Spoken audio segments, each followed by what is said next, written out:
A recommendation to access Daly's through Pittsburgh rejected as technical experts explore options. A Bay Oil expert says the prospects for that industry are favorable in spite of Storm Erica's impact, and restoration of Erica-affected water systems almost complete. I am Idona Baptist with the Channel 5 News. Details up next.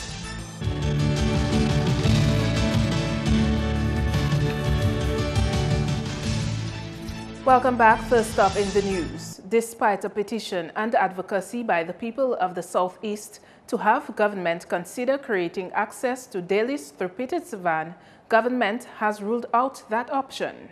Government is constructing a bypass and will later install a bridge over the Wed21 Gorge since a section of the main road from Wed21 to Daly's was washed away, leaving behind a more than 300 feet deep crater following Storm Erica. But Joseph Eugene of Daly's is among those behind the idea that the Daly's to Pittsburgh road can be made motorable and used as an alternative route for Daly's people if only the slides on the road were cleared. On the 10th of October 2015, I, Joseph Eugene, organized a bel marché to go to view the Pittsburgh road on which I had been driving for years. I was told that the road was no more. So as a villager, as a vehicle owner, as somebody who's been patronizing the road for years, I said, let me go and prove it for myself that the road exists or it doesn't exist. And I saw that no part of the road is gone and it is under mudslide just like all other areas in Dominica, and so it can be made accessible. If the road has 15 years since it is being built, I am on it for 15 years. Most people, when they come into Daly's, instead of driving the long route through Pocasset, which is 36 miles, they drive through Pittsburgh, which is 19 miles. The technical experts say they have explored options for accessing the southeast. Of particular concern to us was the destruction of the road between Pittsburgh and Daly's. Our assessment of the site has shown that the area is very unstable, and even 9 weeks after a tropical storm, Erica, the instability of the slopes therein still exists. These slopes are comprising of thick layers of silt and clay, which are presently still fully saturated. Hence, we have advised the government that the area is unsafe and not recommended for vehicular access in the short to medium term. Visits to the area by geotechnical experts from the World Bank and other institutions have confirmed our findings and endorsed our recommendations. Eugene has since launched a petition seeking signatures to support his position. We have organized a resolution. Okay, that resolution is saying that we are going to give Singular Blanquist Williams, who has an excavator in Daly's, the rights. Since government has failed to do that and our lives is being jeopardized, we're going to give her the authorization in writing as a result of that resolution with the names of all those people that are on the petition to show that we are the ones that authorize her to go and open our Pittsburgh roads because the government has refused to hear our voice. Mr. Eugene, Mrs. Williams is not a member of parliament. She's not a member of cabinet. She's not the authorities. So how exactly will you give her the power to do that? Okay, I think I need to tell you, no roads around Dominica belong to government. How many signatures are you soliciting to get that off the ground? Well, the petition is still out. We get about three pages filled in Daly's, and the petition is still going on in Daly's, and we have it out in town. The parliamentary representative of Daly's and Wed21 says he understands the emotional hype of the people since they've been shut in. He believes they are acting out of desperation. That as parliamentary representative, as government, the issue of the safety and security of every Dominican, including the people of Wed21 and Daly's, is paramount. And we will not take any decision that will jeopardize the safety and security of the people of Dominica, that including Daly's and Wed21. And therefore, we will follow religiously the advice given to us by the professionals. And in this vein, we will proceed to create access through the Wed21 Gorge to allow the people, my people of Daly's and Wed21, to go about their lives.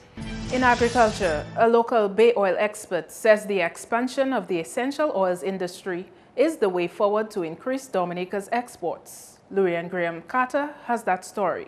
Reginald Sever, technical officer of the Ministry of Agriculture, recommends that there is potential for growth as Dominica is doing well as the leader of bay oil exports in the world. Currently, Dominica has over 700 acres of bay leaf plants across the island. He admitted that there would be a 10% drop in bay oil production because of the passage of Storm Erica, which damaged some of the distilleries and completely destroyed the main one in Petit Savan. He estimated a 6-month period for production to resume. But what needs to be done is that you have to build capacity with around 22 or 30 stills that are around the island, repair them, get them working back so that they can still be on an artisanal level. All right? While maybe the government will look at assisting the bay oil industry in having a main central plant. Sever says in 2006, bay oils in Dominica suffered a methugenol scare, and then later a disease that took over the bay leaf tree, causing a nearly 30% drop in production. He says bay leaf is now at a comfortable stage where a pound of bay oil is sold for over $60. But he says there's room for growth and it cannot be done using the bay leaf distilleries alone. Like Ilang Ilang, which we have advanced the production of, patchouli, sweet basil, and these other oils to build the capacity to actually distill these oils. Because bay oil is a selfish oil. You cannot use the resources, the equipment that you use to distill bay, you cannot use that for the other oils. Because it's an oil with a lot of properties that you cannot transfer it into the other oils. It will dominate. Sever is encouraging farmers to come into the essential oils industry as an additional source of income, since over 200 acres have been abandoned. There is room for growth in the market simply because bay oil, as the leader of bay oil exports in the world, people who are buying bay oil is willing to buy those other oils from us. And if we are able to produce those other oils, their plan and their promise is that they will buy more bay oil from us. So by going into those new crops, we are actually expanding the essential oils industry in Dominica. And we have the know-how, we have the traditions, and we have the farmers who have been doing it for over 50 years in Dominica. Sever says what needs to happen now is the planting of new bay leaf trees, since those that exist are very old. Lurian Graham Carter, Channel 5 News. More top stories. A Consumer Affairs Commission would have to be put in place to investigate bad practices of merchants and suppliers when consumer protection laws are passed. No word yet, though, when that legislation will be passed, since it has not been tabled in Parliament. Actually, there are 2 consumer protection bills which are under review. A series of workshops are taking place in collaboration with the CARICOM Secretariat to advance a consumer protection regime. We are sensitizing, we are building a capacity of those who are going to be the contact points within the consumer protection regime. And then we rest it in the most capable hands of Cabinet. They then will put it into the timetable and indicate when is it that it will be tabled at Parliament. When people purchase goods, there is a legitimate expectation that the goods would last for a certain amount of time, a reasonable amount of time. And when they fall short of that, we need to have the law to be able to help consumers, to find some recourse for the suffering that they face. Under the revised Treaty of Chaguaramas, Dominica has to ensure it enacts such legislation to protect consumers. Once the laws are in place, a Consumer Affairs Commission is appointed to enforce the consumer protection laws. We had submitted a proposal to the CDB to assist with the finances, to put the framework in place. As you well know, these things come with money. And the approval has been received. And we are now putting things in place to, number one, to get the draft or the agreements signed so that within the shortest space of time, that being prior to December 2015, we can begin putting in place that proposal to speed up the effecting of the legislation within the Commonwealth of Dominica. Aside from thinking of resettling hundreds of people from Petit Savan, government also considered relocating 8 families of Paradise Valley. This was one of the issues discussed at a business meeting between Prime Minister Roosevelt Skerrit and opposition member of Parliament for Roseau South, Joshua Francis. They met Monday, October 12, at the Prime Minister's office. The Prime Minister's secretary, Francis's secretary, and another officer within the office of the Prime Minister were also in attendance. Francis told Channel 5 News he was seeking clarification from the country's leader on the status of Paradise Valley residents affected by Storm Erika. This area in Bath Estate is one of 9 communities declared special disaster areas. We discuss issues of housing. In context of the Paradise Valley persons, as an example, the Prime Minister mentioned that 8 houses were deemed unfit and not habitable for the residents of Paradise Valley. And therefore the government has the commitment or undertaken the commitment to provide housing for these people. He could not tell me exactly where these residents were going to be located. He could not tell me when they were going to be relocated, but nonetheless the government understands that housing has to be provided for these people. The persons who owned their houses, of course, will be provided 100% assistance as far as relocation is concerned. The people who rented their houses, the commitment is that the government is willing to assist them. Francis says he understands government will assist people with 60% of the cost of rent for a short period. Construction of river walls at vulnerable communities in his constituency was also discussed. As you know, had we had river walls in the Bath Estate dead end area, the casualty to private property probably would have been less. Had we had the river walls, the destruction to that area probably would have been less. The government, the Prime Minister understands that, and he gave commitment that river walls will be constructed in Bath Estate, in Castle Comfort and in Loubier. He said the Bath Estate river walls have to be built irrespective of whether the persons in Paradise Valley are relocated or not. Again, the Prime Minister gave commitment. He said that he understands all that and that is a priority. But he could not give me a time as to when these river walls will be constructed. You're watching Channel 5 News. Coming up, this year's Cadas Lipso competition in our Chit Chat segment, and later, the evolution of the computer in Dominica on Flashback. Stay with us.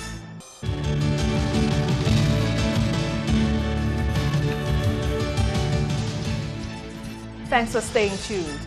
Restoration of pipe-borne water to areas severely affected by Tropical Storm Erika is nearing completion. Andrea Louis has that story. That's the word coming from General Manager of the Dominica Water and Sewerage Company, DOWASCO, Bernard Etinoff. After Tropical Storm Erika affected the island in August, many pipelines and water intakes were destroyed. This caused the water source to be severely compromised, leaving several communities around the island to be without water. Among the hardest hit communities were those along the west coast. All our water systems were affected by Tropical Storm Erika. We operate 43 systems at this point in time. Most affected was the West Coast, the newly completed West Coast water system that served the areas from Capuchin to Salisbury, and more so the areas of Dubla, Biosh, Collyhoo, and Coolibistry. Water has been restored to the West Woodford and Margot areas. That was another hard-hit area in terms of the water system. Strides have been made to ensure that a regular water supply is in place for these West Coast communities. We have been able to restore water from the Picard intake, the new Picard intake, and the system was so designed that the Picard intake could serve all areas from Salisbury to Capuchin, and vice versa, the Coolibistry intake could do the same. What we have found since is that once we restored water to the Dubla, Biosh, Coolibistry, and Collyhoo areas, the Portsmouth area would suffer. So what we had to do was to shut the system off from the Portsmouth area and to allow some water to get to Biosh, Dubla, Coolibistry, and Collyhoo. The West Coast villages are currently using water on a shift system to ensure that all parts are supplied. This is what we're going to have to embark upon at this stage until we can have the intake functioning at full capacity and the system functioning at full capacity. This seems to be what we are going to have to be doing. We have started basically, so I believe at nights from about 6 to 11, we shut the system off from the Portsmouth area so that it could build up to serve Dubla, Biosh, Coolibistry, and Collyhoo. There are leaks on the roads that we are trying to repair, and hopefully when that is done, we may have to shut down less, but we're going to try to ration, if you like, the system to ensure that everybody gets some water. Restoration of the water system at Juradel is expected within 3 weeks, while the communities of Bagatelle and Force-Jean will be receiving water by the weekend due to a restored water system in that area. Andrea Louis, Channel 5 News. Back to the schools now, where principal of the Salisbury Primary School has reassured parents that a reliable water supply system will be put in place at the institution. On Tuesday, disruption of the community's pipe-borne water system forced classes to be cancelled at the Salisbury Primary School. The community is operating on a temporary water supply since Storm Erica. As of recently, there has been frequent interruptions of pipe-borne water. The school here is equipped with built-in tanks. So we are hoping that currently they're already working on the tanks. They've been cleaned, re-roofed, and all they need is to be reconnected to the system so that if there's a break in the Dovasco system, we have this reserve system in the tanks to supply the school with water, at least for the washrooms. The pipe-borne water is still not the best for drinking, and like all schools, Salisbury has been benefiting from a supply of bottled water through the Ministry of Education and Dexia. Vidal is also vice chairman of the Salisbury Disaster Committee, which has facilitated construction of a water filtration system with the assistance of overseas-based Dominicans. It's a system that filters the water, and it is as clean as new, crystal clear. But the system, well, unfortunately, we have some abuse of the system that it's well intended for individuals to collect water for drinking. It's an initiative, I think the only one in Dominica, and one I think that is envied by most communities. So we want to say thank you to our diaspora brothers and sisters. And speaking of children's welfare, Managing Director of ChildFund Caribbean says the organization is fully involved in the transitioning process of its local staff. Durval Martinez confirmed that the organization, which has been operational in Dominica and St. Vincent for the past 30 years, is leaving the Caribbean. He says one of the reasons is that ChildFund will be heading to other countries, namely Africa and South Asia, with a greater need than the Caribbean. But he assured Channel 5 News that the staff are aware and are being prepared for it. The decision has been to phase out gradually. It's not in one go, but it will take some time, which will be completed by the summer in 2016. What happens to the staff of ChildFund presently in Dominica? The staff, unfortunately, will have to be terminated gradually, as I said. They have been informed, and we are acting according with the labor law, and we're strictly following both Social Security and labor codes. Martinez says they have been building the capacity of the staff and other organizations such as the East and West Children's Federation. Meanwhile, Program Manager of ChildFund, Jelena Fontaine, says the staff has been working on revising and updating their resumes. We've had different sessions held for staff. When we first broke the news, we've had different coping sessions and people sharing and more productively planning their future. Now, we've been very busy with Erica and with everything else, so not much attention on ourselves, but we'll be giving support to the staff to find other jobs, to do other work, or to sustain the ones that they have with external funding, etc. She says ChildFund is one of the few organizations which has established a foothold and steadily built local capacity. She appealed to local businesses to support associations that will remain in Dominica. From the big companies that would like to help, like adopt schools, adopt a school or adopt a project that they're running, because they are doing some really good work. And we know that the children and the families will miss ChildFund, but we're telling them your people will still be there with you, hopefully doing that kind of work with you. And even like the diaspora and making partnerships even with the tourism industry and so on to get funds and monies to keep coming in so that they can do their work. Fontaine says since this has been in the making for some time now, staff has been preparing themselves mentally for the change. She says the next step for the company now is to get families to get to terms with the imminent move. Amidst concerns about the functionality of these smart devices, students have been told there is a replacement plan for problematic tablets. Distribution of the tablets started at the Pierre Charles Secondary School in late September, and their allocation has taken place around the island on a regular basis. Students from the Convent High School, St. Martin's Secondary School, and St. Mary's Academy were among the last to receive the smart devices. The tablets were handed out to these three schools on Wednesday. This gift that you'll be receiving, it did not come cheap. There is a cost associated with it. So it is very important that as students, you understand the need to take very good care of the tablets that will be in your possessions. If your tablet gets destroyed, you are the one responsible for it. We have kept our promise to deliver the tablets to you, and you, the students and the parents, have a responsibility to take care of it.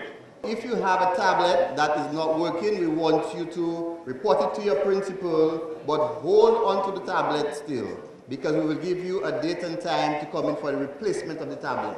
It will be a replacement, not issue of a new one. So we will take the old one and give you a new one in return, but you must have the old one, okay? So please, when you hear all the talk on the radio, at least you know what to do. The tablets are being used to help develop the information communication technology ICT capabilities at secondary schools. The tablets can provide both teachers and students with access to up-to-date primary source material, ways to collaborate with students, teachers, and experts around the world, and opportunities for expressing knowledge via multimedia. This, my friends, is your opportunity for learning and amusement that is dynamic and creative, yet it is authentic.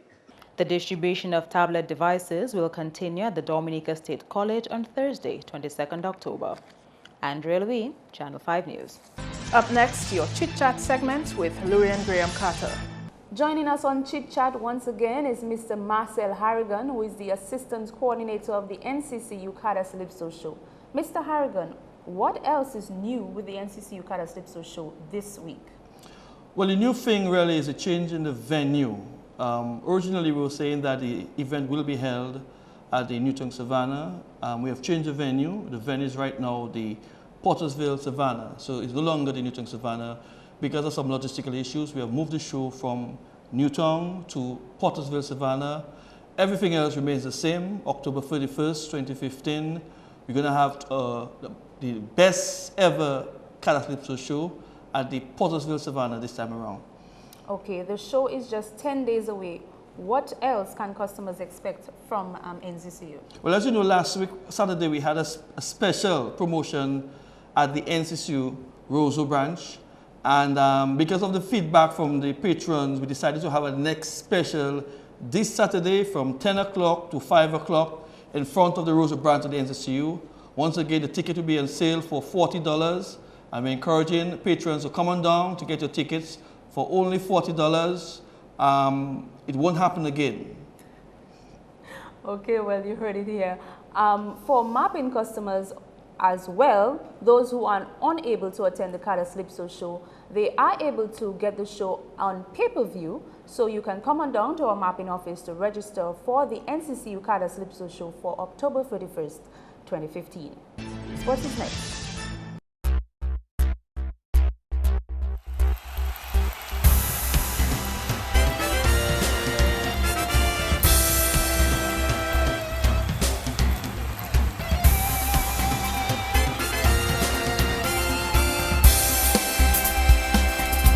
In cricket, West Indies women and Pakistan women clashed on Wednesday afternoon for their third ODI in St. Lucia.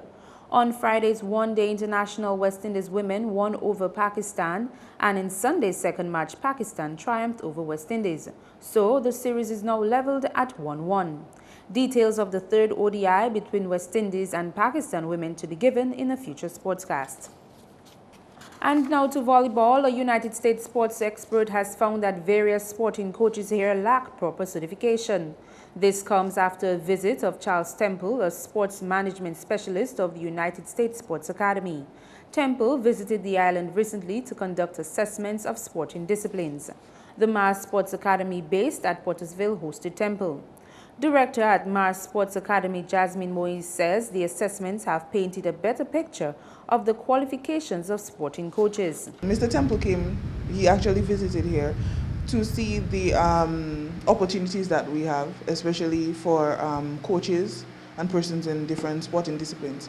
Well, the purpose for his visit was basically for to visit them to find out what are the needed courses here that will suit Dominica. 69 people attended an open forum held at the Fortune Hotel and Atlantic View Hotel. Based on Temple's recommendation, coaches would be required to enroll in certain courses to be certified. Temple is expected back in January to facilitate the certification program. Moise remains confident that implementing these certification programs would improve the quality of sports in Dominica. It raises the level of sports to a higher standard because if we have our coaches certified, especially if in schools, the academies and that kind of thing, it brings the standard to a certain level that shows that to be a sports teacher or coach, you have to be certified, educated in sports medicine, sports psychology. So it's not that you're just doing it, as they say, vai. You understand? You're doing it from an educated point of view, from a different standpoint. Meantime, the volleyballers who participated in the Nausicaa Beach circuit returned home from St. Lucia with their pride intact despite defeat. St. Kitts lost by 2 sets to the male and female Dominican teams, while the other countries defeated Dominica also by 2 sets. The USA team won the tournament. Jan Flora and Dion Vidal were Dominica's male competitors, while Zaidu Henry and Marcia Gustave made up the female team. Vidal says the experience in St. Lucia was good since they played against some of the top teams. My experience as it relates to that beach volleyball tournament, it was something fantastic because you know, there are a lot of bigger countries and bigger teams, and it was great playing against some of the bigger teams. They played against USA, El Salvador, the British Virgin Islands and St. Kitts. Vidal attributes their failure in St. Lucia to lack of experience. He says the plan is to review their playing techniques. Mainly work on technical stuff because the areas we failed in this bigger tournament were mainly technical areas. You could see that the other teams, because of their experience and their knowledge and capacity to play at a professional level, you could see that their techniques were way much different from our techniques. And the strategy they had to win certain games were off the bat, like professional. The teams are expected to continue training since they will be competing in the second leg of the Eastern Caribbean Volleyball Association ECVA tournament later this year. That's all for sports. Join us again tomorrow for more.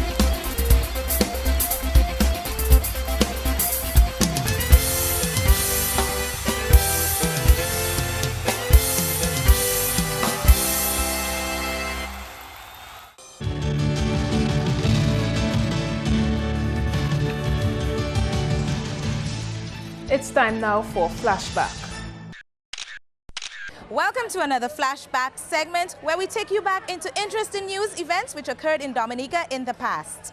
In today's segment, we remember October 21st, 1995, a day when a private company in Dominica made a critical contribution towards the improvement of our youth within the information technology field. Let's take a look at the news feature from 1995. Students at the Dominica Grammar School today received a very timely gift. Celia Remy has that story. Dominica Grammar School now has a fully equipped computer room, thanks to Cable and Wireless. The company today donated 10 computers and a printer to the school. Education and Sports Minister, the Honourable Rupert Sorrento, said that Cable and Wireless had been given a long shopping list when they offered to help out in education. He is pleased that they chose computers as he sees them being a great asset and serving many purposes. The computers can be utilized for the introduction of computer or information technology. so that we are hoping that all of the students eventually have the opportunity to offer computer information technology as a CXC subject. It can also be utilized as a learning tool, so that you have computer-assisted learning, where individual students, maybe even as a remedial tool, students who are a bit behind can actually be introduced to appropriate software, and they can work in their own time, even outside of normal classes, and assist them in catching up. Principal of the school, Felix Wilson, was delighted at the donation. I see Dominica Grammar School approaching the 21st century with confidence. A school which is now over 100 years old deserves such a gift from a collaborator like Cable and Wireless. Not only have we provided several technicians to Cable and Wireless, so in some way they are feeding back. He stated that the grammar school deserves this donation because they have made such a great contribution to Dominica in over 100 years. Mr. Felix thanked everyone involved for their contributions. For MTV News, I am Thalia Remy reporting. Wow, imagine 10 computers served an entire school and everyone was overzealous and grateful. Now fast track to 2015, 20 years later. It is amazing how the children in all schools in Dominica can celebrate today, as they have just received brand new tablets in the continued effort by our government to maintain a high level of education and keep our children on par with the rest of the world. It is always a great achievement for any country when we invest in our youth. I am Janique Delma Samuel. Thanks for joining us on another Flashback segment. See you next week, Wednesday. The weather report is next. Good evening, Dominica, and welcome to tonight's weather broadcast. I'm your presenter, Marshall Alexander. Again, we begin by taking a look at earlier infrared satellite imagery, and what it showed is this area of convection associated with a low-level trough, which continues to affect mainly the southern portion of the region. Now, taking a look at earlier visible imagery, what it showed, some multi-layered clouds across the central and southern portion of the island chain. Now, taking a look at earlier radar imagery, and what it indicated, scattered showers again, mainly across the central and southern portion of the region.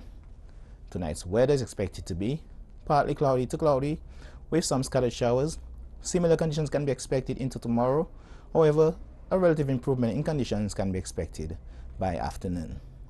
Sea conditions are expected to be slight to moderate in open water, with waves peaking near 5 feet. Conditions for the next 3 days: partly cloudy to cloudy skies, with some scattered showers can be expected on Thursday and Friday. However, as we move into Saturday, an increasing cloudiness with scattered showers and possible isolated thunderstorms can be expected. As a result, persons in areas prone to flooding, landslides, and falling rocks, you're advised to exercise caution. Looking at the rest of the Caribbean, partly cloudy to cloudy skies with scattered showers expected across the central and southern portion of the region, with a relative improvement in conditions expected across the extreme northern portion of the island chain. Our international cities forecast: clear skies can be expected in New York and Beijing, partly cloudy skies expected in Miami and London, with some thunderstorm activity expected in Caracas. Sunrise tomorrow will be at 5:59 a.m. and sunset will be at 5:41 p.m. Please remember that we are in the hurricane season. For more information, you can call the weather hotline at 447-5555 or visit our website at weather.gov.dm. Thanks for viewing. Have a good night. That's news, the headlines again. A recommendation to access dailies through Petit Savan rejected as technical experts explore options. A Bay Oil expert says the prospects for that industry are favorable in spite of Storm Erica's impact. And restoration of Erica-affected water systems almost complete. Let us know what you think by emailing us at news@marpin2k4.com. You can also access our past newscast on Marpin's YouTube page. On behalf of the production team, I'm Idona Jean-Baptiste. Thanks for watching and join us again tomorrow.